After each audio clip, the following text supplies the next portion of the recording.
السلام علیکم ورحمۃ اللہ وبرکاتہ۔ میرے بھائی، جون جولائی کا مہینہ ہو، دوپہر کا وقت ہو، شدت کی گرمی ہو، سورج سر پہ ہو اور انسان کسی کو کہے کہ تم اپنے کپڑے اتار کر، جوتے اتار کر، ننگے پاؤں ننگے بدن کسی پکی سڑک کے اوپر، تپتی ہوئی زمین کے اوپر 1 گھنٹے کے لیے کھڑے ہو جاؤ، کیا ممکن ہے؟ اگر یہ ممکن نہیں ہے، گرم زمین، سر پہ سورج، دوپہر کا وقت، بغیر قمیض کے، بغیر جوتوں کے، اور انسان کو سڑک کے اوپر کھڑا کر دیا جائے اور اسے یہ کہا جائے کہ آپ کو 2 گھنٹے تک پانی بھی نہیں ملے گا، آپ نے یہاں پر 2 گھنٹے تک کھڑے ہونا ہے، کیا وہ برداشت کر سکتا ہے؟ گرمی کھڑا ہو سکتا ہے؟ فرض محال اگر کوئی کھڑا ہو بھی جاتا ہے، اس کا جسم جھلس جائے گا، پاؤں جھلس جائیں گے، بیمار ہو جائے گا۔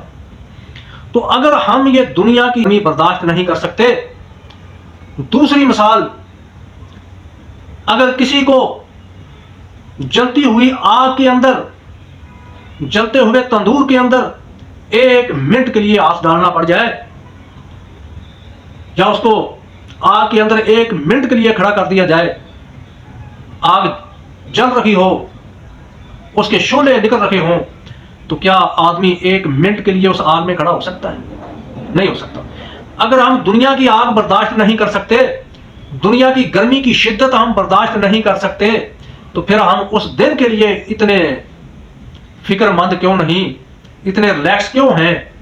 ہمیں کیوں نہیں خوف اس دن کا، اس دن کا ڈر کیوں نہیں ہے؟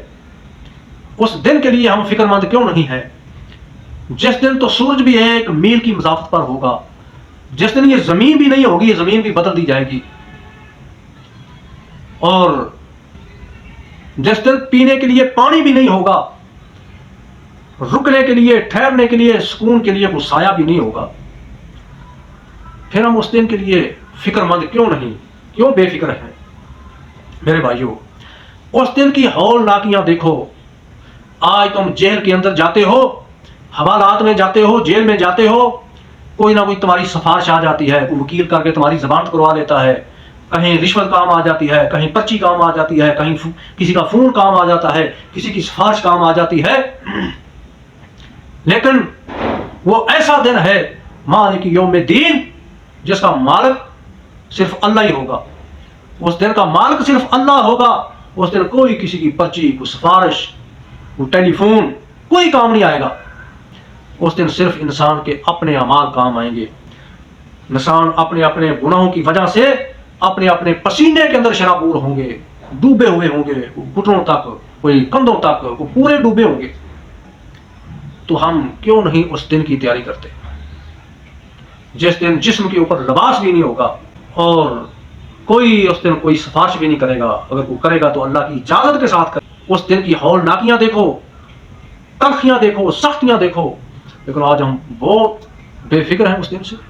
آج جون جولائی کی گرمی ہو، جو زیادہ سرمایہ دار ہیں، صاحب صحت ہے، دن رات ان کے گھروں میں ایسی چلتے ہیں، جو بیچارے اس سے کم درجے کے لوگ ہیں ایئر کولر لگا لیتے ہیں، جو اس سے بھی کم درجے کے بل افورڈ نہیں کر سکتے، پنکھے پہ گزارا کر لیتے ہیں، گھر گھر فریج ہیں، کولر ہیں، ٹھنڈا پانی ہے، مشروبات ہیں، سب کچھ ہے، اس کے باوجود جون جولائی کی گرمی میں انسان کو سکون نہیں ملتا، ظاہر بات ہے، باہر اندر جانا پڑتا ہے۔ اس گرمی کو برداشت کرنے کی ہمیں ہمت اور سکت نہیں ہے، جبکہ آج سورج 9 کروڑ میل دور ہے، اور جب 1 میل کی دوری پہ ہوگا، اس وقت ہمارا کیا حال ہوگا؟ جہنم جنت کا تو معاملہ بعد میں ہے کہ جہنم کے اندر کیا بنے گا۔ ابھی تو میدان معاشر ہے، میدان معاشر کی سختیاں دیکھ کر لوگ اتنے گھبرا جائیں گے، کہیں گے کہ اللہ ہمارا صاحب کر لے، اس سے بہتر ہے کہ ہمیں جہنم میں ڈال دے، جو جہنمی ہے ان کو جہنم میں ڈال دیا جائے، جو جلتی ہے جنت میں ان کو بھیج دیا جائے۔ اتنا سخت دن صاحب کے لیے لوگ سفارشیں ڈھونڈیں گے، نبیوں کے پاس جائیں گے، آخر کار نبی آخر الزمان جناب محمد مصطفیٰ صلی اللہ علیہ وسلم، جو ہمارے آقا و مرشد ہیں، ان کے پاس آئیں گے، پھر آپ سفارش کریں گے اللہ رب العزت کے سامنے کہ ان لوگوں کا حساب شروع کیا جائے۔ گھبرا جائیں گے اس دن سے، اور اس دن ایک ہی سایہ ہوگا اور ایک ہی حوض ہوگا میدان محشر کے اندر. وہ جو سایہ ہوگا اللہ کے عرش کا ہوگا، اور جو حوض ہوگا وہ میرے نبی کا حوض کوثر ہوگا، جہاں سے پانی میسر ہوگا پینے کے لیے. تو میرے بھائی، اگر سایہ چاہیے اللہ کے عرش کا تو پھر سایہ کی تیاری کرو. حوض کوثر کا پانی چاہیے تو پھر اس کی بھی تیاری کرو.